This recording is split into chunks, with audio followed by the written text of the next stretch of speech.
Welcome to the Increda-dental podcast. I'm your host, Alicia Flynn. Our goal is to make a positive impact in the dental field. I have been a dental assistant, a biller, an office manager, a scheduler, a hygienist, and a dental coach, which makes me your biggest fan. My husband was in the military and we traveled all over the United States. I had opportunities to work in many different practices, and I saw incredible practices and practices that had a lot of potential within them. Thank you for joining us. Let's dive into the podcast. We have a wonderful opportunity with Dr. Parul Dua Makkar. She is here today to share her story and help us as a dental community to become stronger and better. And we're so excited to have her here. Welcome, Dr. Dua Makkar, to Increda-dental podcast.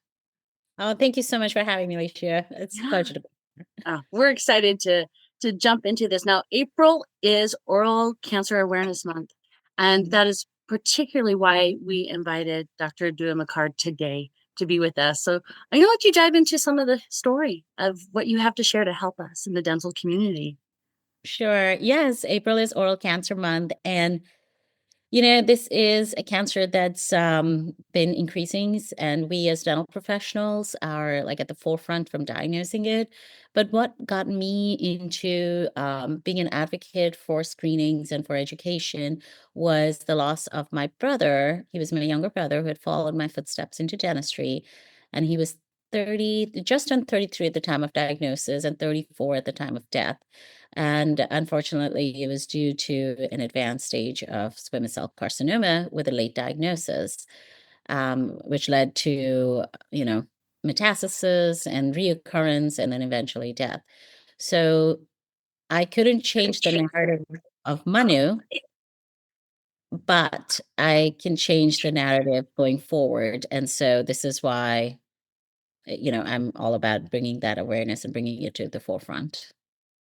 Yeah, I love that. The power of reaching out and making a story that didn't go the way we wanted and helping others to avoid that story, because that's where we can get beauty from ashes, right? That's where we can make something beautiful out of something that was horrific and incredibly heartbreaking. So thank you for bringing that and to the forefront. Yeah. So go into a little bit about some of the diagnosis, some things we can do in the dental community to be better and to be a better advocate for our patients and move things forward in the right way. Sure. So, the classic signs, you want to be looking for anything that is non-healing. And I think that goes with patient education as well.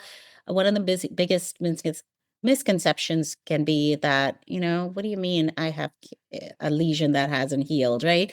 People are not really looking and checking it out. They usually think that, oh, if something is hurting, right? Like even if getting a filling or we need to get a deep scaling, what do you mean? But my gums don't bleed. But what do you mean? My teeth are not shaking. I don't have pain in my tooth. What do you mean I have a cavity? And it's so the same thing. What do you mean I have to get this thing biopsied? It doesn't hurt.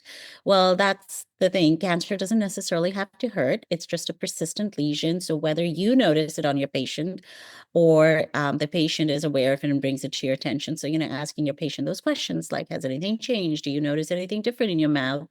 And they'll bring it up if they're conscious about it.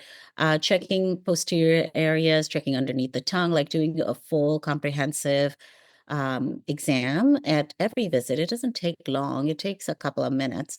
And, and like talking, do you vape? Do you smoke? are you using cannabis? Are you using chews, tobacco? I mean, vaping is big in especially our youth. And so those are traditional risk factors. Like, are you working outside a lot? So if you have construction workers, lawnmowers, like, are they protecting their skin? Or, they're putting sunscreen on. Well, protect your lips, get a lip balm on. So that element of patient education. And then, vaccination gets to be a touchy topic with some patients. There's so many anti-fluoride and so many anti-vaxxers. So that gets touchy, but, maybe talking with your pediatrician, your OBGYNs on importance of HPV among the patient population and bringing that and talking about it and getting kids and adults vaccinated to protect from the rise in the HPV-related oral cancer, oropharyngeal cancers. So, little things that we can do. And April's Oral Cancer Month, and a way to help your practice can be like, hey, we're doing a free oral cancer screening for all our patients, and bring that awareness out to why it's important to do so. Yeah. And I think we don't maximize the importance of doing the oral cancer screening. We don't tell the patient. The patients don't know it. They don't realize the added benefit we bring to the patient. And so it seems simple because I'll have patients like, I'm going to do an oral cancer screening. And they're like, I've never had that done. And I'm like, well, you probably have, but no one told you. And it's just, informing the patients and letting them know that what we're doing is preventative, and it's helping them in other ways, not just decay, not in infection in their mouth. There's more. And if by educating them and letting them know what we're doing is really powerful. And then you were so brave in approaching the vaccinations. Like, that's a hot topic, and I have to give you some kudos on that. So I'm like, because it is a hot topic. Yeah, how HPV is increasing. I'm trying to think. I want to say by a third. It's a significant amount. And to talk about people by having that vaccination, whether or not they're for it or against it, they can prevent that cancer, and the benefit of that is amazing.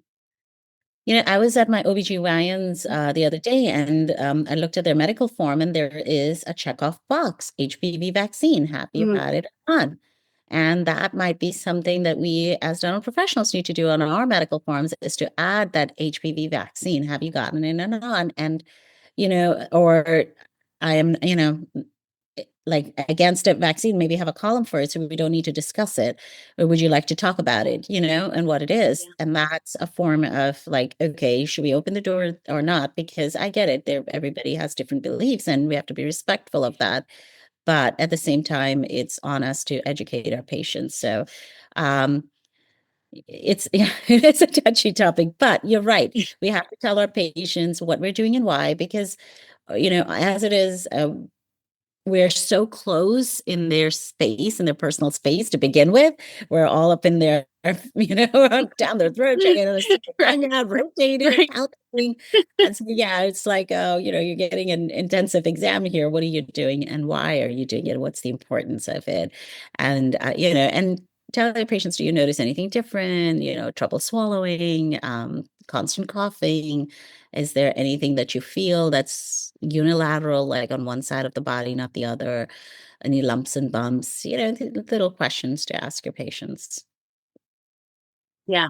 Yeah. And I'm kind of a fan of even like charging it out as a zero amount, just so it's reinforced in them. We did an oral cancer screening. There was no charge for this because we care about you as a patient. Right. We are keeping you healthy. And that again reminds the patient, because they forget that we did an oral cancer screening, but when they see it visually on the invoice or however that they know that, yes, we did extra steps to keep them healthy. The dental code for an oral cancer screening is D0431. There is a cancer screening. Some insurances do actually pay for it, not all, especially if you're using a device. Not that you need to have a device. That's another thing. Like, for your listeners, you don't need special tools.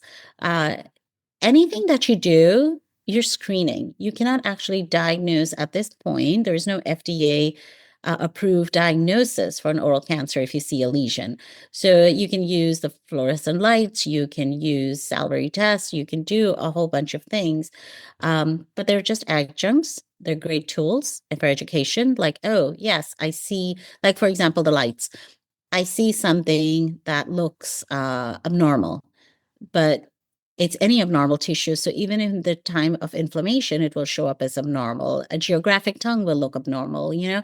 So not necessarily doesn't mean, it just is able to help you see a little bit better. And everything has its place. And then if you notice something, okay, we need to get this biopsy. So yes, so having tools are great, but you don't necessarily have to go out and purchase something. It's expensive. It's your tactile sense, it's asking the right questions, and it's, you know, telling your patient what you're doing and building that rapport, that patients feel comfortable coming to you and saying, yeah, you know, doc, you mentioned this, you know, I have this and I burnt my tongue or I bit my tongue, but it hasn't healed. What do you think? So, yeah. Yeah, being genuinely curious and asking a patient in a way not to dive into their personal history, but just showing that you care. And that moves mountains when we do that. Now, I wanted to dive a little bit more into the biopsy part because I have a lot of dentist friends that are hesitant to do the biopsy themselves. They want to refer out. And I've seen where the patients they sit on it. They don't want to have a biopsy. They're nervous. They're scared. Tell me some thoughts and some guidance on that, on how we can help patients in that way. Sure. Now, if you're a dentist who does a lot of surgeries, like if you're placing implants and you're doing surgical extractions and you're sectioning the tooth and doing bone grafts, you can do a biopsy. And generally, some areas are much easier to do. So, like a tongue is a good area that you can do. Maybe if you have a fibroma, papilloma, something on the side of the cheek, those are easy. Um, I learned how to do my biopsies, but I will pick and choose the case. And you're right. People have a report with their dentist or their dental hygienist. They're coming every 6 months. They're coming for fillings. The whole family comes. But to go to a stranger, maybe a new oral surgeon, they don't know. And the biopsy word is so scary to begin with. It's got a stigma attached to it. And that's one of the things that when you talk to your patients, it's like, listen, I want to get a biopsy because I want to make sure what it is so we can treat it appropriately. And earlier diagnosis is the key because of the 70 cases that are diagnosed are in stages 3 and 4, and their survival rate is like low than below 50%. But if you catch these cancers at stages 1 and 2, the survival rate is over 80%. I mean, it's a huge difference. And it's a team, like it's a multi-specialty approach. So it also saves the medical professionals. There's so much more involved than just removing a lesion. There's might be chemo, radiation, there might be removal of half your face or other grafts and speech therapy. I mean, there's so much more attached to just having an oral cancer. So why it's so important with the earlier diagnosis and kind of we're at the forefront. So, but yes, ideally you want to go to a trusted oral surgeon who deals with oral cancer, who doesn't dismiss it. And the patients will be a little like, yes, they will try to put it off as long as they can, like I'll go after my vacation. I'll go after my kid's bar mitzvah or, a birthday or something. I don't want to anticipate bad news, right? I'll leave it and it gets pushed and pushed. So doing it in your office, certain cases, yes, I would stay away from like the floor of the mouth, the soft palate. Maybe the hard palate's okay, but soft palate I would shy away from. So areas that are a little bit more complicated, I would kind of shy away. But a lot of the lesions are on the tongue or on the gingiva. These areas you can definitely biopsy in the office, and it's quite painless. A lot of pathology labs will send you the kit for free, and you just send in your sample and make sure you get the report. Excellent. Yeah. So you submit the biopsy and do you use the dental insurance? Do you use the medical insurance? You just have the patient bill their bill directly for the I biopsy? if the insurance will cover it through the Mhm. dental, some Mhm. insurances do cover it, right? Everything is dependent. We'll Yes. bill insurance directly. And then the medical portion. So when we submit it to the lab, we also include patient's medical insurance on there. So that way the lab is able to bill their medical insurance to do the biopsy report. Yeah.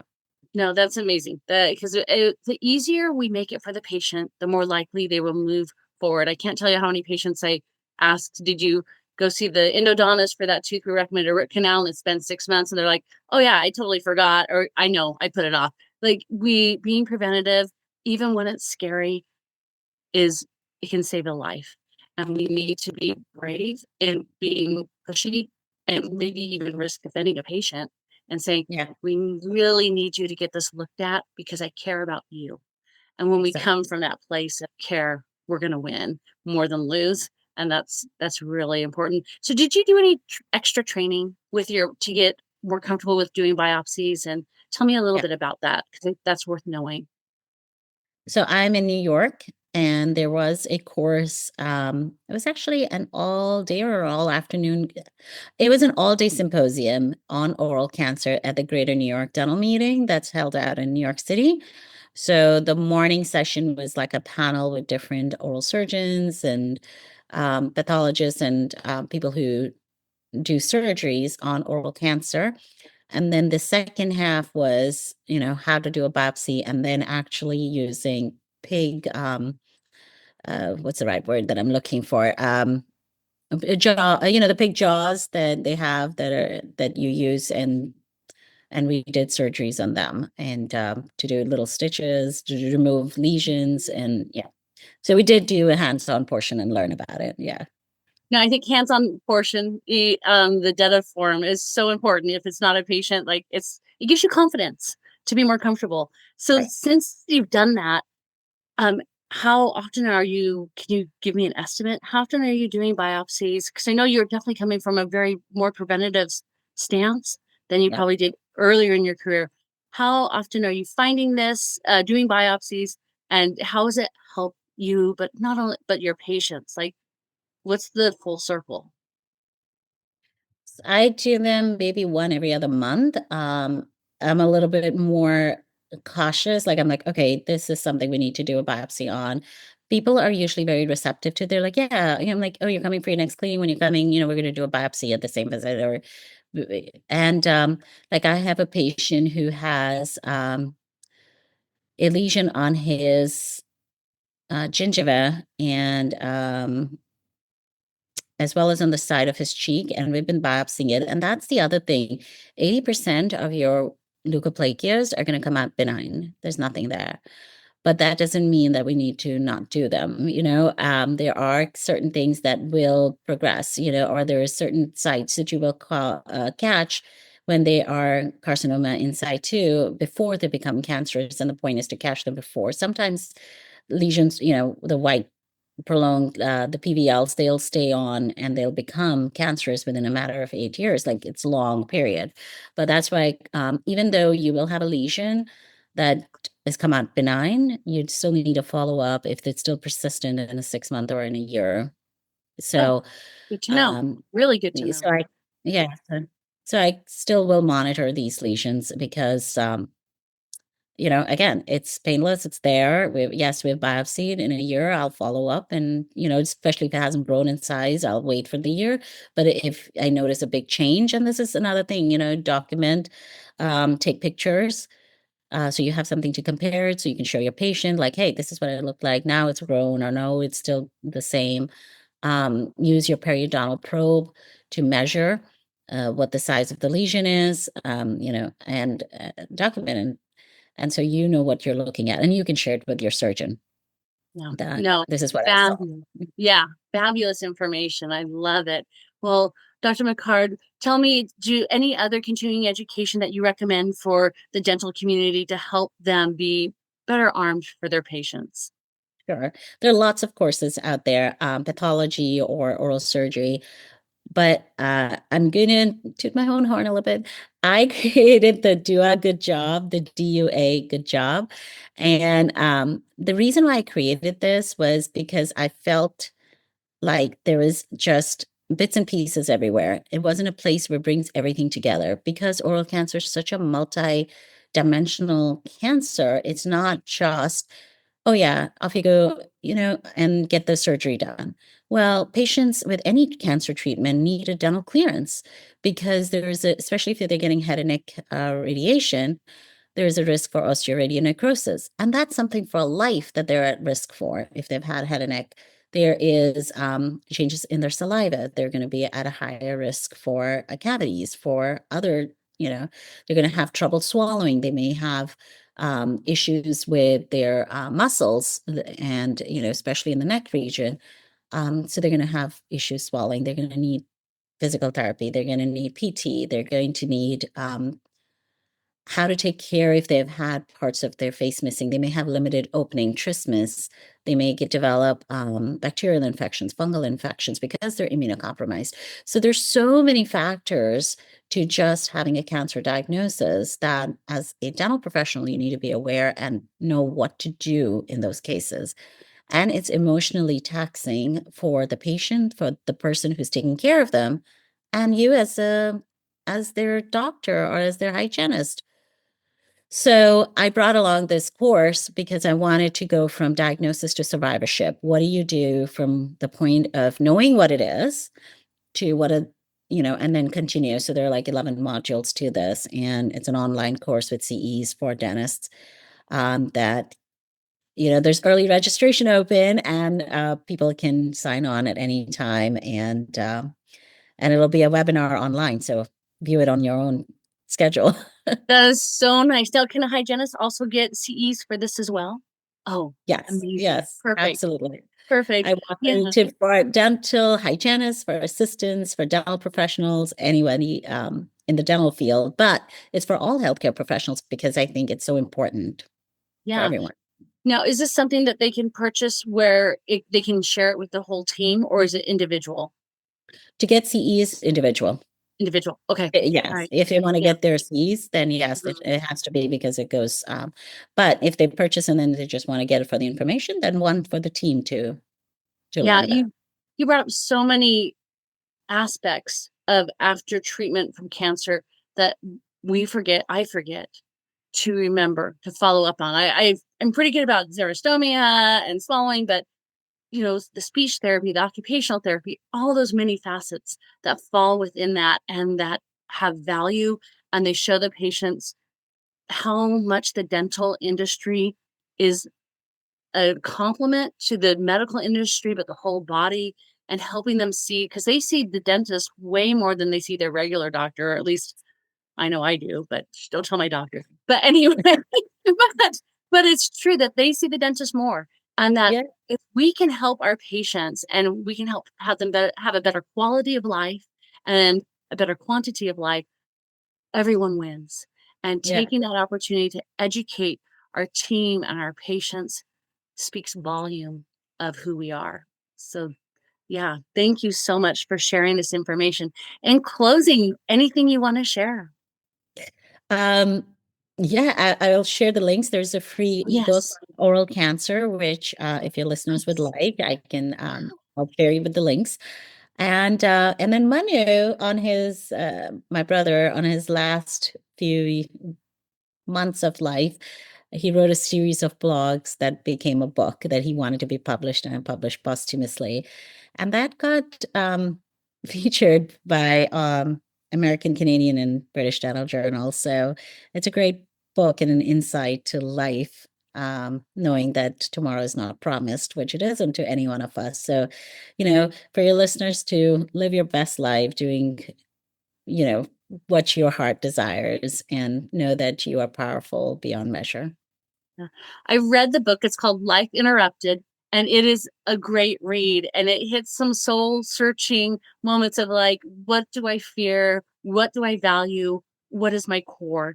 And it helps us as dental professionals, but also as members of family and society to recognize our shortcomings as well as our strengths and not to be afraid of them. And it's a quick read, but I've really enjoyed it. So thank you for publishing that and for getting that out because it provides a lot of value. Well, thank you. With that, we're going to close out, but I just want to don't be afraid to reach out to Dr. Dua Makkar. She is amazing, a lot of knowledge, a lot of opportunity to learn and to help your patients to stay healthy. Thanks for joining us. Thank you so much.